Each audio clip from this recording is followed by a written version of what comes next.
welcome to Just Us Thinking. I'm your host, Michael. And I'm your co-host, Rebecca. And I'm your AV guy, Mikey. And we're going to start this show with a warning. Viewer discretion is advised. So this content may not be suitable for all audiences. Please listen at your own discretion. Now, also, we are no experts as far as, trauma or abuse counselors. We're no experts here.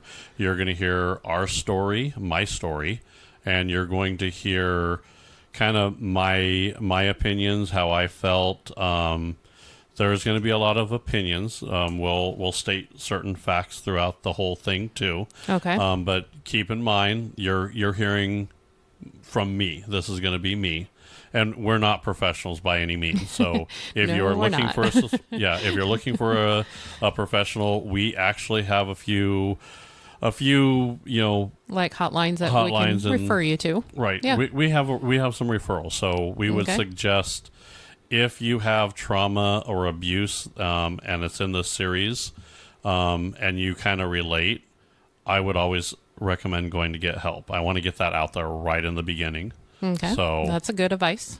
Yep. And this is going to be interesting. So this is going to be a trauma series. I think we have it developed into six different parts. So please bear with us. It's going to be kind of long, but we're going to try and keep up each episode, relatively, 30, 45 minutes. So Sounds pretty interesting. are you ready to get going? We're ready. Part 1, trauma. Now, is it all bad or can some of it be good? See, now that's a good question because not all trauma's bad. Not Okay. all trauma's good. Right. I think there's a middle ground, and it really depends on how you use the trauma. So let's talk about the good. And when you say good trauma, it's not really that great, Okay. but like a near death experience could turn someone's life around. Oh, that's a good example. I've never thought of it that... I wouldn't have thought of that as trauma, I guess, but I mean, that does make sense. Yeah, what's the there's a country song. It was he learned in his early 40s, you got to live like you're dying. Oh, yeah. Okay. Okay, that was he got like horrible news, and he's like, I don't have much time left on this earth. That he got that news was trauma, Okay. and that Yep. could change the way he goes. Yeah, he turned it into something good and kind of lived out the life that he had. Okay. Right. Yeah. So not all trauma's bad. Not now. I want to say you could make a good out of a trauma. You really can. You hit rock bottom and you pick yourself up and you move forward. There's a lot of trauma that you could use and move forward with. Yeah, that's a good way to look at it too. I mean, when we were talking about this, I didn't quite all see that, but I'm starting to see it now. Yeah. So, okay. Yeah. There's a lot. Like I will tell you. We'll talk about Mikey's favorite person too, Tay-Tay. No, we Yeah. will not. She Yeah. is not my favorite. So here's the thing. Come on now. with her music, everybody looks for her to get a breakup. Yeah. Breakups are traumatic, and then she makes millions of dollars off of it. Yeah. you know, Millions and millions Right. and billions. so there's a good example of turning some traumatic. Here's the downside to that. I think that's actually considered bad trauma now Okay. because now. Well, Now she's designing her life as far as I can't have a hit song unless I break up with someone, and that's a whole nother level of trauma. Well, no, she's had some hit songs that weren't like breakup songs. I know, but that's what she's kind of known for. That's Oh, the yeah. joke, Yeah. I and know. that's where I think a lot of stereotypes come from too. Okay. So I don't know. That and like I think social media has changed so much too that you know yeah.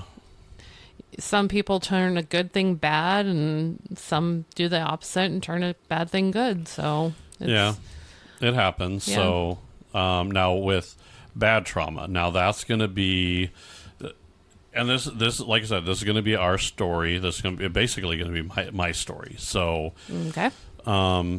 there's a lot of bad stuff that happens that I will tell you it's hard to get out from under, and learning from that. It depends on how long that trauma has been there. how deep it gets rooted. Yeah. That's kind of where it goes. So now some of the examples, and we're talking long-term trauma here. Okay. So most of what you're going to hear is kind of a long-term trauma. They cause lasting effects on you. Oh, yeah. I think one of the things I noticed, I have a few friends that have been in the military, and, when they go off to war and then come back, I mean, they're still them, but they're different. Yeah. Trauma changes you. Yeah. Trauma changes you, and it's different because when you're young, young and resilient works pretty well.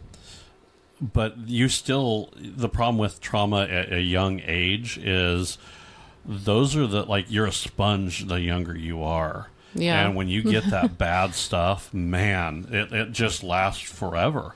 There are things that people will do for the rest of their life because of something that happened in their childhood. So there's another, I never learned to walk on the same side of the sidewalk. There's that.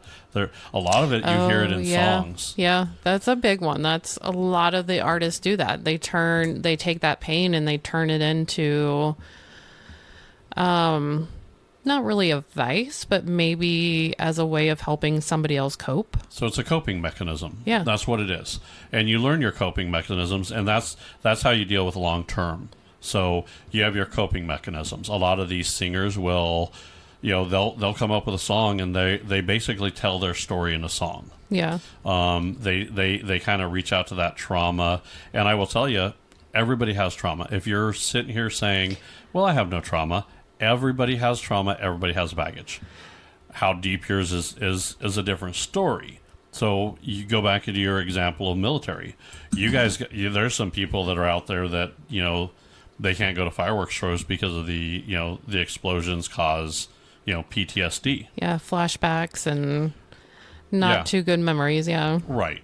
So, and that, unfortunately, I think that's where our mental health system here in America fails so many people, especially those in the military. Oh, yeah. It's so sad. I mean, the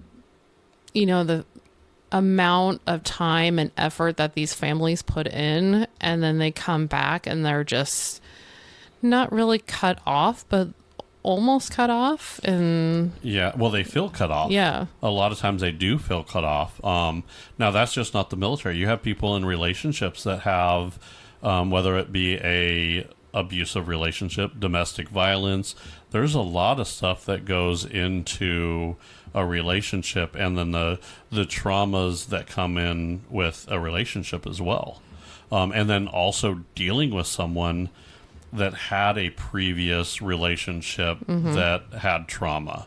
There's a lot of stuff like that. You have life and death. That's a whole nother trauma. Oh yeah. And then you have illness. There's a lot of illnesses that cause trauma. Finding out you have cancer, going through all of chemotherapy, all of that stuff. Yeah. It gets kind of crazy. Yeah, and then you have people who survive those illnesses. They kind of, I don't know, they're not really traumatized by it, but they're aware of when other people around them get sick. Yeah. And it's kind of like, I don't know how to explain that. Sorry. No, it's the reality is trauma changes you. Right. Trauma will change a person. So when you look at someone, you say, well, that's not the same person anymore. Well, it is, but there's some trauma that either coping mechanisms or something they pick up. Now, here's a good example. Let's say you have a abusive, we're going to go with a stereotypical, and this is not always true. Let's say you have a woman that is getting abused by a man. And then, so let's say I was dating someone who was abused. You don't have that in your background. I don't know. So we're gonna play pretend here. Okay. So I'm gonna say I'm dating someone that you know what, she was in a previous relationship, she may have been abused or whatever happened, and then now every time we have an argument, and if I either raise my voice or if I'm very animated and I talk with my hands, Yeah. if I move my hand too quick, is she going to flinch? There's a good possibility. So, but you have to understand that when you're dealing with someone that has that trauma, Right. she's going to flinch, and the reality with that is when she flinches, that doesn't say that you did it, but you, in the back of the mind, the guy's thinking, I never hit her. Why does she act that way? And what you got to understand is, she's not reacting to you anymore. She's reacting to something that happened The in her past. situation. Yeah.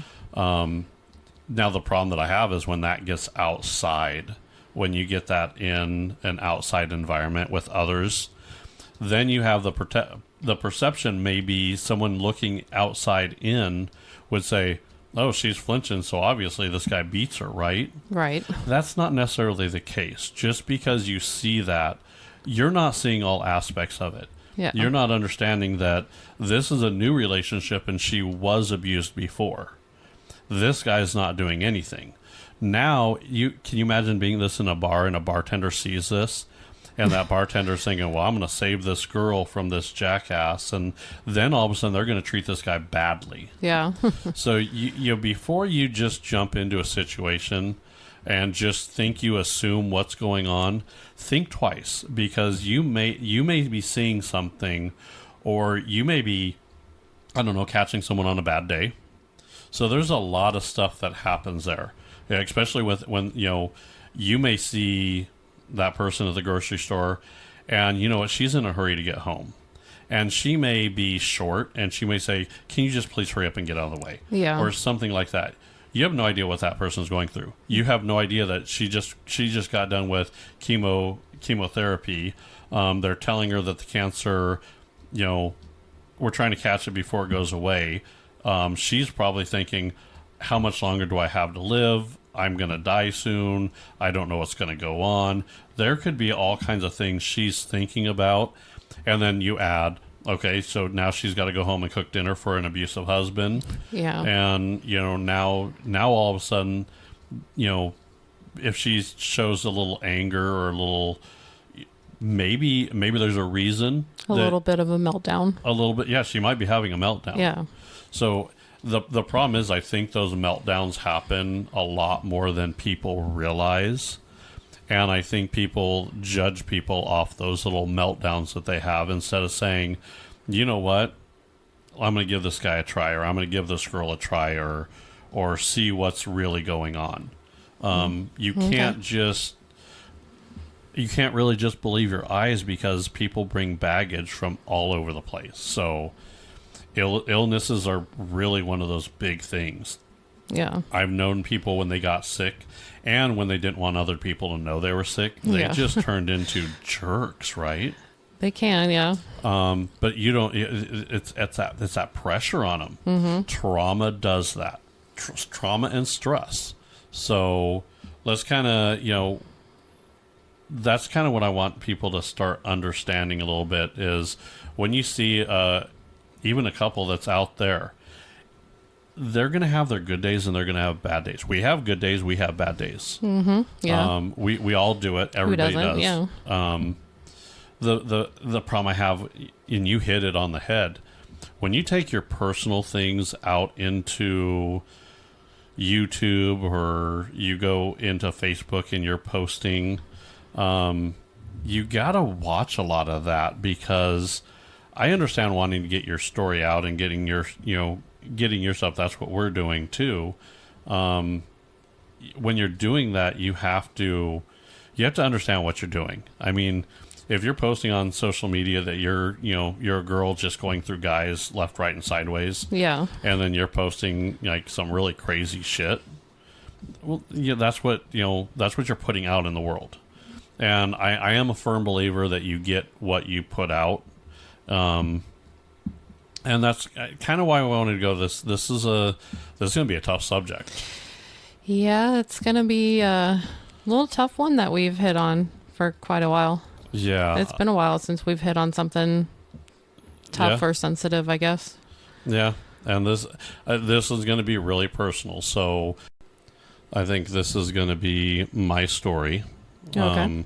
I kind of want to. There's a few things I wanted to get off my chest. There's a few things I'd like to go over. I do think to deal with trauma, talking it out sometimes would be good. Yeah, I've always believed that too. I mean, I always try to tell somebody, find somebody to talk to. I mean, it doesn't have to be a professional, but just find like that one friend or, one or two people that have your back and that you can, go to them for anything. Yeah, and unfortunately, it's harder to find that nowadays. Yeah. I would say find a coping mechanism.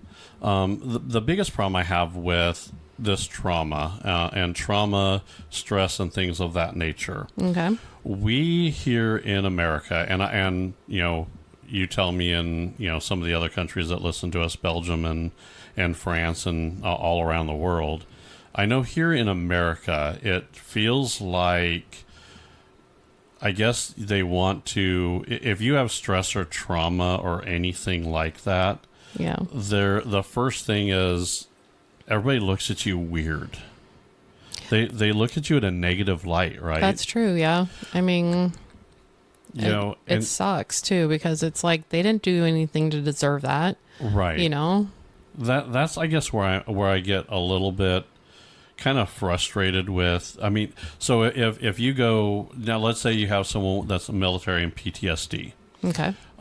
It's you think military, okay, some guy. Now, I don't want anybody out there unstable with a weapon, okay?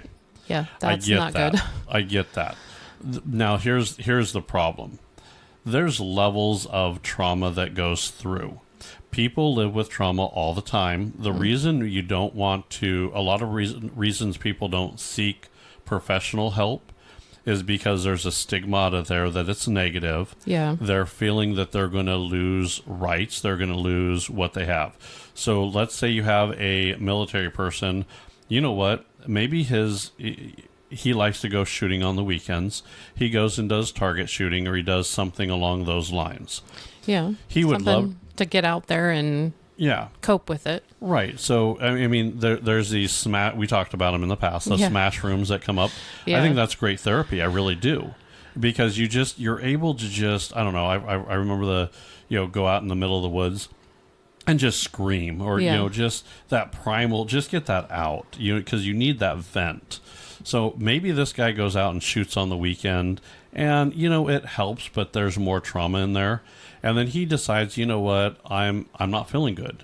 Right. I don't feel good about myself. I have had thoughts in my head that came across, but now I'm not going to act on them. But because I had those thoughts, if I go tell somebody, are they going to say, okay, we're going to take all your guns, we're going to take all this, we're going to take all this stuff from you, when he's just trying to go get help, and it may not be that bad. Now, that's the biggest problem that I have is people aren't going to want to go get that help because they don't want to start losing their rights. Yeah. And they don't want it because everybody makes it like seem so bad if you're going to see somebody for help, which Right.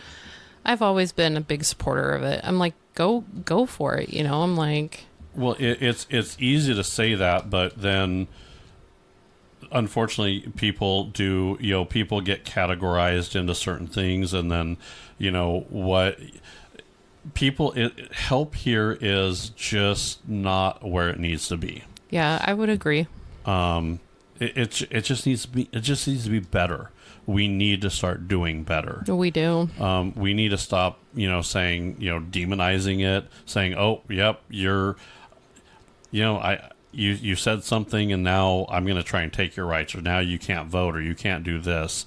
That's what I don't like. I don't, if someone's getting help, here's the thing. A lot of times, if they need medication, they need medication.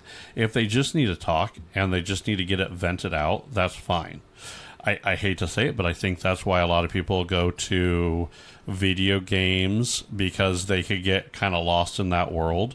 Oh, yeah. You could go, I mean, everybody has gone through the point where they're like this, you ran across some person that you're like, if I just strangle this person, that just will not bother me anymore. Yeah. We've all had that moment in life. Now, the reality is, even if you've had that thought and you're like, I just want to, just want to end this person because they're a dumbass. If you've had that thought, here's the problem. Everybody has. Everybody has had that thought. Yeah. But the ability to not react on that thought is what makes us human. Right. We're like, I would love to do that, and but I know better. Yeah. That's knowing right from wrong. The problem and where people get to that end stage is they don't get help. It keeps building up and building up, and eventually they say, well, if I do it, what else do I have to lose? Yeah, and then also like the family around them. That's what I don't get either. You see a lot of things that people just miss sometimes. Oh, yeah. And it's like, I don't know. I don't know. Yeah. I think it's sad, and people should learn that it's not, it's not a bad thing to ask for help.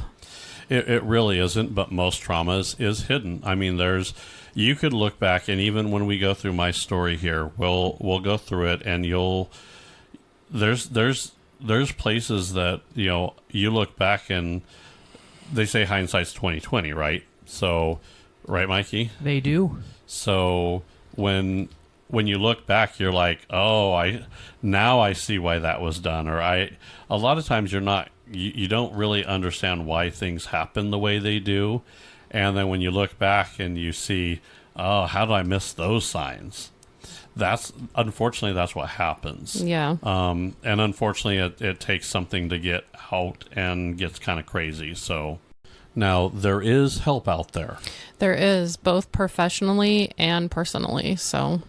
And that, if you're going to get personal with it, that's going to be where you're talking about a friend or someone that. Here's the problem with going to a friend. A lot of times that information you're getting is kind of skewed. Yeah. So, I mean, a lot of people like to go to their church people, their, congregation, or if they have a couple people that are involved with church, they have those options too. So I like that option because that's a neutral party, and they generally will take a step back. When you go to your friend and you say, hey, me and my husband, we were having a fight. If that was that girl's friend before the relationship starts, she's going to taint the side of the other person. They're going to say, yep, they're going to agree with you, and that's not necessarily, that's why I hate criticism sucks. Don't get me wrong. Yeah, it does. Now, when you go to someone, realistically, when you go to your friend and you tell them about your problems, they're already seeing it from your side. They're not being neutral. And that's the problem. And sometimes, and that's why I don't want a friggin' yes man right there with me. Yeah. I like to have that friend that looks at me and I say, hey, this is what I did. And he goes like, are you a friggin' idiot? You should... You're in the wrong, buddy. Maybe if you would, not do that, you wouldn't have that reaction. Mm-hmm. I think, and that's a problem.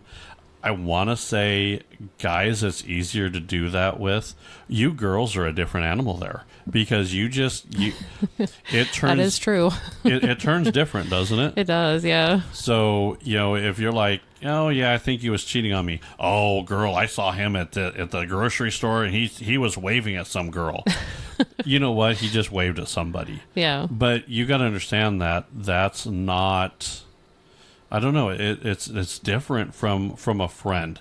You go to a personal friend, and if you say, "Hey, you know what? I'm not sure about this relationship," they're going to immediately say, "Yep, you should dump him and you should move on." And maybe that's not the answer. Maybe the answer is maybe you both need to work on something, and it could be great. But when you get one side and then you get, other people feeding into that same thing, that causes a lot of issues. That causes a lot of unnecessary tension in in a relationship, and that can actually cause a wedge into a relationship. It does, yeah. I always try to get to the point in my life where if it's, now don't get me wrong, we've all made the comments where some drama in a relationship, Yeah. and you and your other half, did you believe Tina did that the other day? You do that, and I get that, we all do that. But when it comes down to, like, if I had a friend that came to me and said, hey, this is what's going on, I'll listen. I'll give them some advice if they ask me. Sometimes they just need someone to listen to. Yeah. But I think I don't want to be involved. I don't want to tell you. I don't know the whole story. I don't know the inner workings. I don't live with you guys. I don't want to give you advice on how your relationship would be. That's something that you guys need to go talk about. That's very true. So, I mean, yeah, we have people that are in our lives that they don't know our inner workings, and they only see a one side of it, or they only see a little bit. So, I would just caution you, if you are a friend and a friend is coming because they're having an issue, try to take a neutral stance. Don't just take their side. Sometimes you just need to say, well, did you do everything you're supposed to be doing? Don't just say, oh, we're buds, or it's ride or die, and I'm going to agree with whatever you say to build you up. I don't think that helps. I really don't. Yeah, I do see your point on that. And, I mean, on the other hand, you have someone that you can just vent to. I mean, it is good to have that. So, but I venting, mean, I'm fine. If you have a friend that you could vent to, that's great. Now, if they're going to give you advice that is going to be toxic to that relationship, sometimes just venting to someone and getting it out. I like to play devil's advocate. Okay, so if someone comes to vent for me, I'm going to say, okay, well, you're telling me your side, but what's the other side? Why do you think they did that? And then let's have an actual conversation instead of a He-Man woman hating club, or a woohoo man haters conversation. And and I like Big Bang. It was a Priya bashing, remember? Ooh, the Priya bashing starting early. That wasn't healthy for anybody. Don't get me wrong. It made for great comedy. yeah. And we've done it, in the privacy. But when it comes down to it, that didn't help that relationship in any point. No. So you got to understand, if you're in that, in the moment it could be fun, but you could be causing an issue down the road. And you could cause, I don't want to drive wedges in other people's businesses. I think that's where I come from. That's a really good point. Good idea not to. So now, like I said, these are all trauma, and there's a lot of issues that people go through. Okay. So, like we said, there's help. Yep. There's a suicide hotline. Yep, and the suicide hotline is just 988. Now is it right? Yeah. How does that work? Is it just like a message, like you text? No, it's kind of like 911. Is it? Yeah, so you dial it and you'll go right to a hotline. Okay. So now I believe a lot of that is, I think it's confidential. Okay. So you don't have to tell them who you are. Oh, that's good. Now, if you're that far gone, if you are on the verge of wanting to commit suicide, or it gets too bad, and you're at that point, then please seek help. Even if you just need to talk, I feel people call the suicide hotline when they're at their wit's end. And I think if people call a little bit sooner, maybe they can get a little bit more help. Get ahead of the problem. Yeah, instead of chasing the rabbit, you're getting ahead of it, and you're getting in a good place. So that's the suicide hotline. That's 988. Okay. This was the next one was on your input here. Oh, like you go into like a church leader or a spiritual leader. Yep. Yeah. Okay. Sometimes just talking about it, and then I don't know, you could feel overwhelmed, and it can get pretty outrageous. So, yeah. And usually they have, like lots of resources as well to where they could point you in the right direction if you're not sure where to go. Right. So, yeah, I think that's always a good choice there. Yeah, always helpful. And then you also have the National Domestic Abuse Hotline. Yep, you can reach them at 1-800-799-7233.